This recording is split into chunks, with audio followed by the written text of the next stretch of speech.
Glória a Deus. Aplauda o nome do Senhor Jesus, porque Ele é digno de toda honra e toda glória. Amém? Podem sentar, irmãos.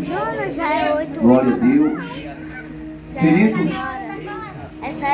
estamos aqui diante de um texto bíblico, aonde Jesus está nos ensinando algo muito importante aqui neste capítulo 15 e nestes versículos a quais foram lidos nesta noite. O Senhor está dizendo que Ele é o quê? A videira, né? Verdadeira, né? Então, se Ele é a videira verdadeira, todos os outros que se dizem deuses são falsos, irmão, né?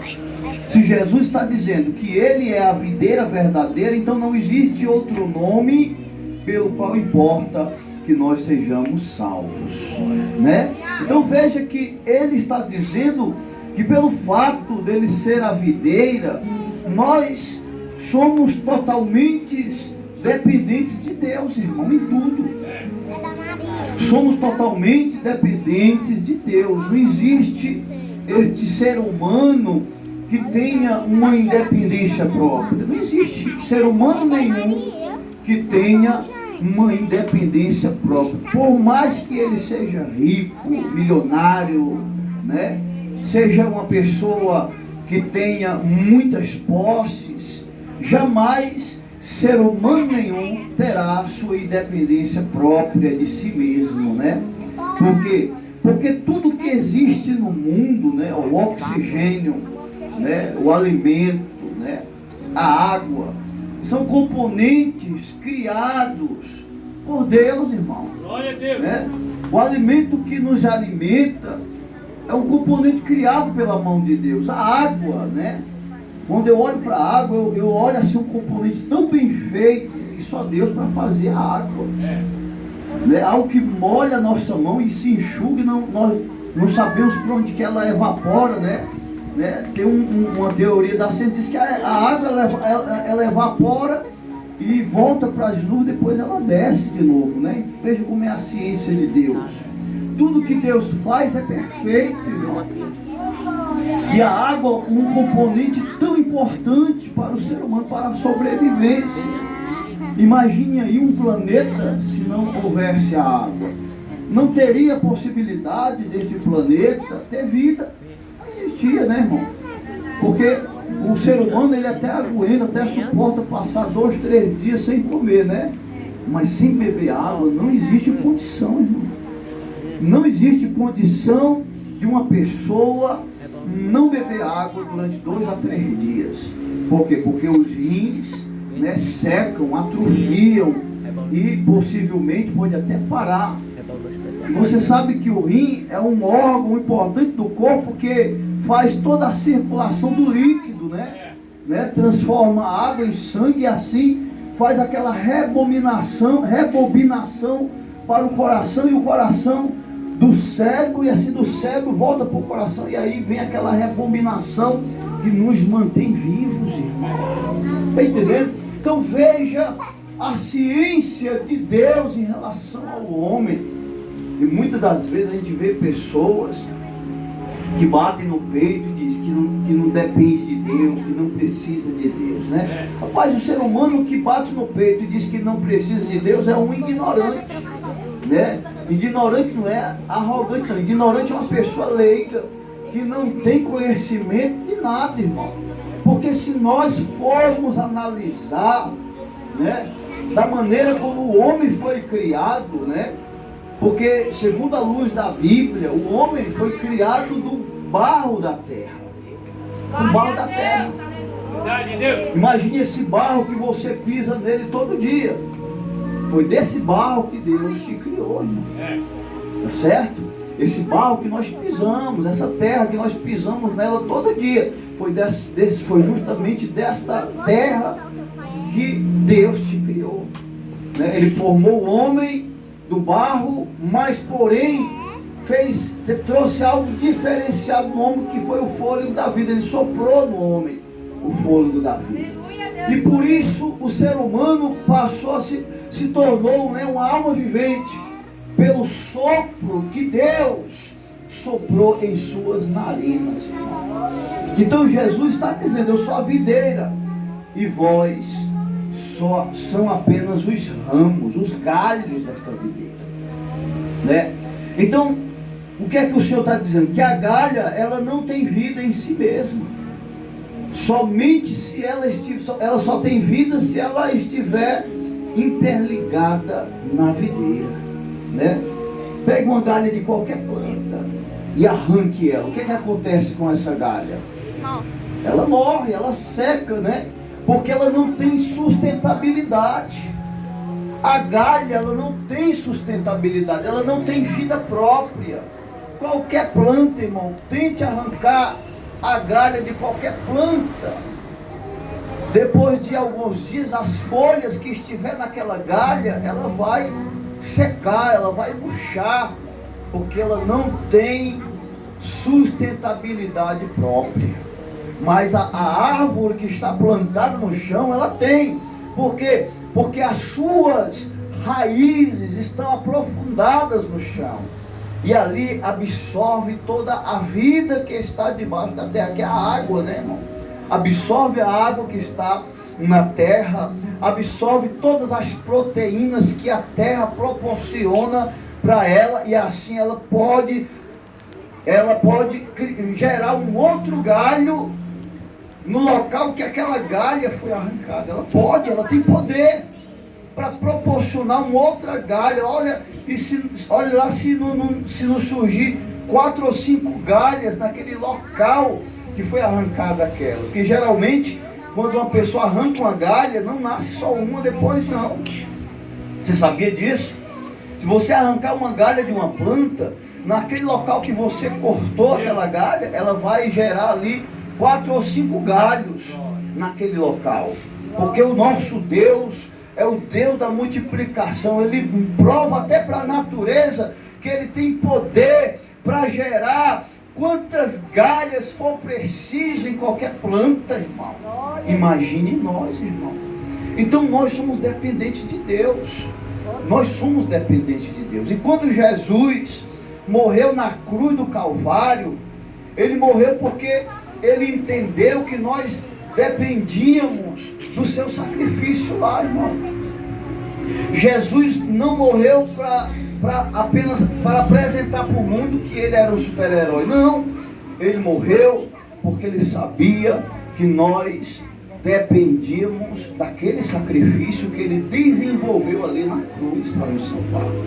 Porque foi através do sacrifício do Cordeiro que houve essa possibilidade de nós estarmos aqui, reunidos no nome de Jesus, né? Crendo em uma salvação que está proposta por Ele, né? Para que a qualquer momento venha a acontecer em nossa vida, irmão. Porque nós esperamos o quê? Nós esperamos alguma coisa referente às coisas desta terra? Não, irmão. Não. Nós não esperamos coisas referentes a esta terra, não. Nós estamos esperando coisas referentes ao céu. Porque na Bíblia diz que vai acontecer o grande arrebatamento. E a Bíblia diz que nós teremos um encontro com o Senhor aonde? Nos céus, irmão. Nos céus é que nós teremos um encontro com Ele. Por que é nos céus? Porque todo negócio nosso aqui não é referente às coisas terrenas, mas é referente às coisas eternas, às coisas que estão nos céus. Então nós esperamos uma salvação que vem da onde, irmão? Do céu, né? Vem do reino, da glória, do seu amor.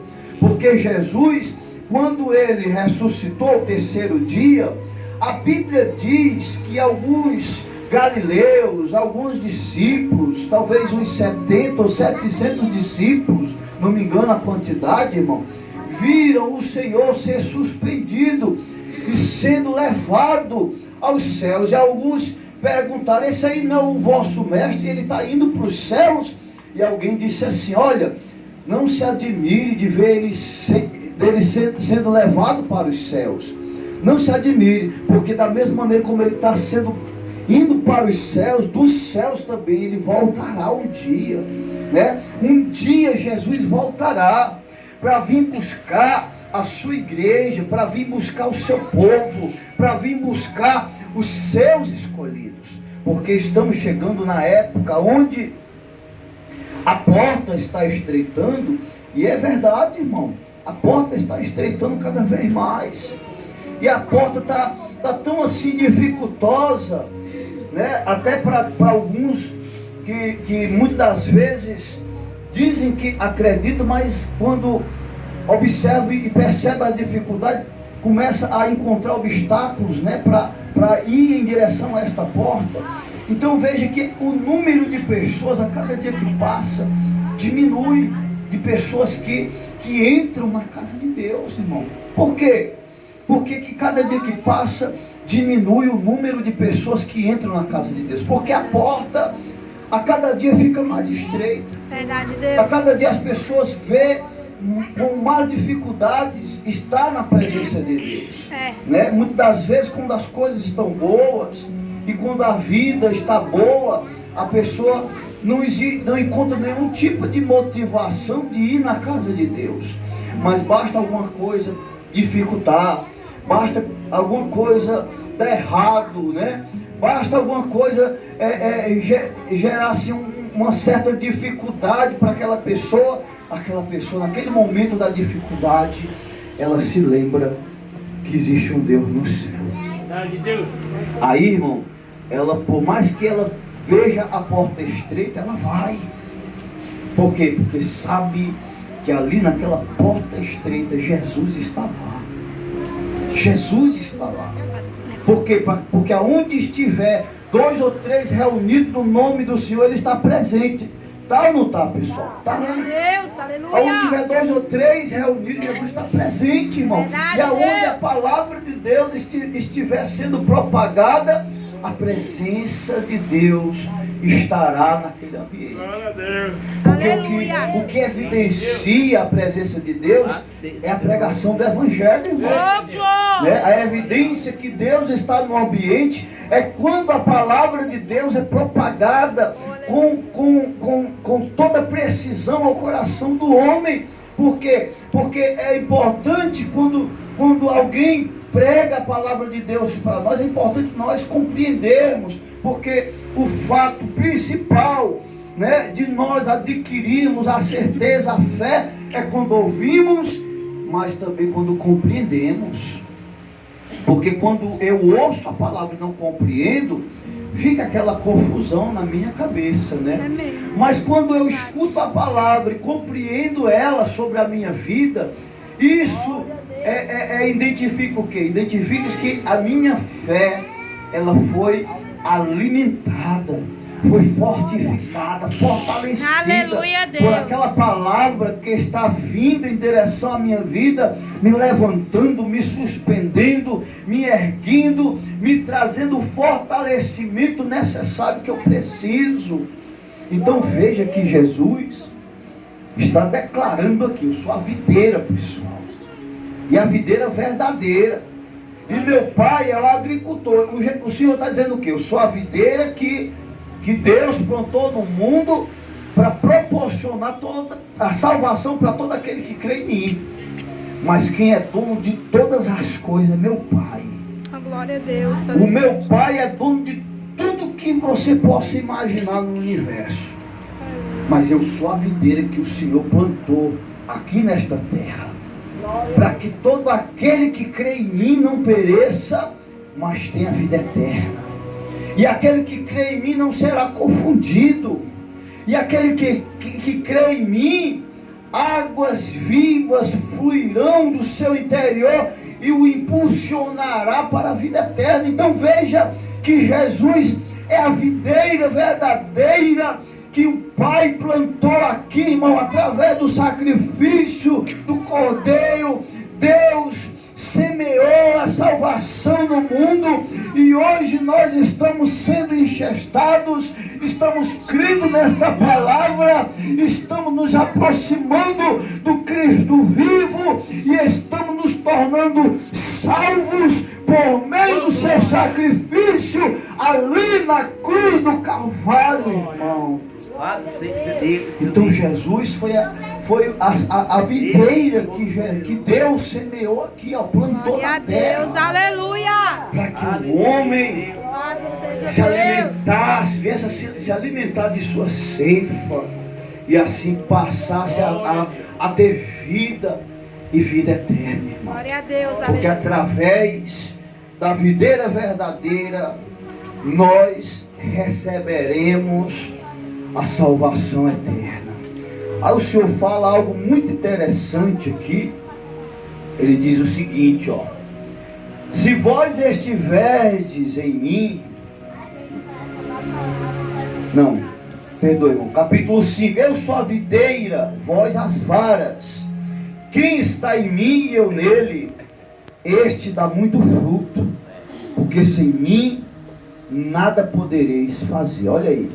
Então o Senhor está dizendo que se eu estiver nele e as palavras dele estiverem em mim, olha aí, as palavras de Deus precisam estar em mim também, irmão. Aleluia. Eu preciso estar em Deus, em Cristo, e Cristo precisa estar em mim. Eu preciso ter em minha vida a palavra dele, né? Eu sou a videira e vós as varas. Quem está em mim e eu nele está muito fruto, porque sem mim nada podeis fazer. Se alguém não estiver em mim, será lançado fora como a vara e secará, e os colhe e os lançam no fogo e arde. Isso aqui são aqueles que não querem saber de Jesus. Aqueles que não estão em Jesus, em Cristo, são aqueles que não estão crendo em sua palavra, que não estão crendo em sua salvação e não estão querendo estar nele. Então, se esta pessoa não estiver em Cristo, ela será lançada fora, irmão. Será lançada no fogo. O que é que representa isso, irmão? Fogo. O inferno, irmão. O inferno. Aquela pessoa que não foi encontrada em Deus, ela será lançada no fogo, irmão. A pessoa que não foi encontrada em Cristo, ela será lançada no fogo que arde. Mas se vós estiveres em mim e as minhas palavras estiveres em vós, pedirei tudo o que quiserdes e vos será feito. Olha aí, o privilégio daqueles que estão em Cristo, né? Veja o privilégio daqueles que estão crendo em sua palavra, né? Aqueles que estão em Deus e que as suas palavras estão neles também. Veja o privilégio destas pessoas. A Bíblia diz que estas pessoas que estão em Cristo e que a palavra está nelas, estas pessoas poderão pedir o que quiser a Deus e o Senhor fará por elas. Tudo que a pessoa pedir no nome de Jesus, isso será feito. Mas é importante que esta pessoa esteja nele e as palavras dele também estejam nesta pessoa. Porque não adianta nós dizermos, eu estou em Deus, né? Tem muitos assim, eu estou em Deus, eu creio em Deus, né? Não, Deus é importante para mim, mas as palavras de Deus não estão nessa pessoa, né? Então não vai adiantar praticamente muita coisa, né? Se você disser que ama a Deus, mas se as palavras dele não estiverem em você, você não está fazendo nada, irmão. Importante que a palavra esteja em você. Como é que a palavra está em mim? Quando eu não questiono a palavra, quando eu escuto a palavra e não questiono ela. Porque tem pessoas que procuram as palavras na Bíblia para crer, irmão, né? Acredita que algumas palavras deste livro é palavra de Deus e outras não. Olha aí como tem ser humano assim, viu, irmã Doraci? Tem ser humano que pensa que algumas palavras é de Deus dentro do mesmo livro, né? E outras não. Não, essas aqui são ultrapassadas. Essas não, essas são palavras novas. Não, irmão, toda a Bíblia é a palavra de Deus. Tanto o velho como o novo. Porque o novo é o cumprimento do Velho Testamento. Tudo que Deus falou no Velho Testamento, Ele cumpriu no Novo. É o cumprimento. Olha, o Novo Testamento é o cumprimento de todas as palavras que foram profetizadas no Velho Testamento, né? Como, por exemplo, aquela passagem lá do livro do profeta Isaías, que a Bíblia diz que o profeta falou a respeito, descreveu até o retrato falado de Jesus, no livro de Isaías, capítulo 53. Quem creu em nossa pregação e a quem foi revelado o braço do Senhor. Aí ele começa a descrever a fisionomia de Jesus em um retrato falado. Ele não tinha aparência, não tinha formosura. Quando olhávamos para ele, nenhuma beleza havia. Sem o profeta nunca ter visto o Cristo, ele está descrevendo a fisionomia do Cristo vivo. Como é isso, irmão? O profeta descrever aqui a fisionomia de Jesus sem ter visto ele ainda, porque Jesus só nasceu depois de 2000 anos e alguma coisa na frente. Mas o profeta Isaías já estava descrevendo aqui a fisionomia do Cristo vivo. Então veja, irmão, que o Velho Testamento, tudo que foi proferido no Velho Testamento se cumpriu no Novo Testamento. Por isso que a Escritura é inspirada e proveitosa para toda a pessoa ser instruída na fé, né? Tudo que está na Bíblia, né, é a verdade, irmão. Veja também o Daniel, né? Daniel descreveu assuntos escatológicos aqui a respeito do livro de Apocalipse, irmão. Daniel descreveu a evolução da tecnologia. Daniel descreveu acontecimentos que hoje vemos, né, que depois de muito tempo foi colocado aqui no livro de Apocalipse, que hoje nós vemos cumprir nos tempos atuais que vivemos. Mas são relatos que foram escritos há muito mais de 5.000 anos atrás. E hoje vemos estes fatos acontecerem, irmão. Daniel, o anjo do Senhor, descreveu todos os episódios, todos os fatos, todos os acontecimentos que aconteceram. Descreveu até o anticristo, irmão. Até o anticristo, Daniel descreveu aqui no livro dele. Então veja, se um livro desse, irmão, é ultrapassado, como é que a gente explica fatores escritos neste livro se cumprir no Novo Testamento e se concretizar hoje nos tempos atuais que nós estamos vivendo, né? Então veja que a palavra, ela é a verdade, irmão.